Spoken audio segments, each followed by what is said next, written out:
ইনি হলেন 1927 সালে 16ই মার্চে রাশিয়ার মস্কোতে জন্ম নেওয়া সোভিয়েত মহাকাশচারী ভ্লাদিমির কোমারভ, যিনি 1967 সালের 24শে এপ্রিলে মাত্র 40 বছর বয়সে ওরেনবুর্গ ওব্লাস্টে রাশিয়ান ইউএসএসআর এর প্রথম ব্যক্তি যিনি মহাকাশ মিশনের সময় মারা গেছিলেন।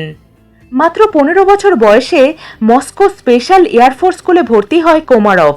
তারপর সেখানে 3 বছর বিমান চালন বিদ্যা স্নাতক ডিগ্রি সম্পন্ন করে মিলিটারি অ্যাভিয়েশন কলেজে ভর্তি হন।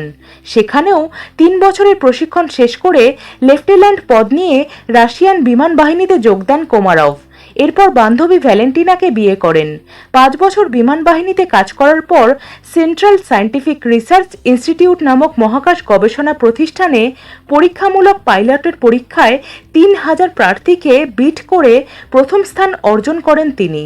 বিমান চালনা বিদ্যায় অসাধারণ একাডেমিক সাফল্যের জন্য তার বন্ধুরা তাকে দ্য প্রফেসর নামে ডাকত।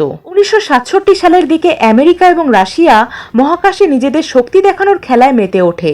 আমেরিকার অ্যাপোলো 1 এর ব্যর্থতায় 3 জন মহাকাশচারীর মৃত্যুও হয়ে যায়, আর সেটা দেখে রাশিয়া অ্যাপোলো 1 এর মতোই সয়েজ 1 এবং সয়েজ 2 মহাকাশ যান দুটি বানিয়ে 1 সপ্তাহের ব্যবধানে মহাকাশে পাঠানোর পরিকল্পনা করে। সয়েজ 1 নির্দিষ্ট সময় লঞ্চ করার কিছুক্ষণ পর থেকেই বিভিন্ন টেকনিক্যাল প্রবলেমস দেখা দেয় এবং শেষ পর্যন্ত মহাকাশ যানটি পৃথিবীর বায়ুমণ্ডলের মধ্যে প্রবেশ করার সময় ক্র্যাশ করে মাটিতে আছড়ে পড়ে।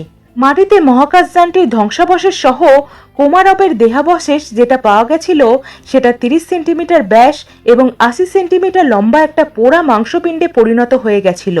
পরবর্তীকালে কোমারভের মৃতদেহ দাহ করা হয়েছিল এবং তার ছাই ক্রেমলিনের দেয়ালে সমাধিস্থ করা হয়েছিল।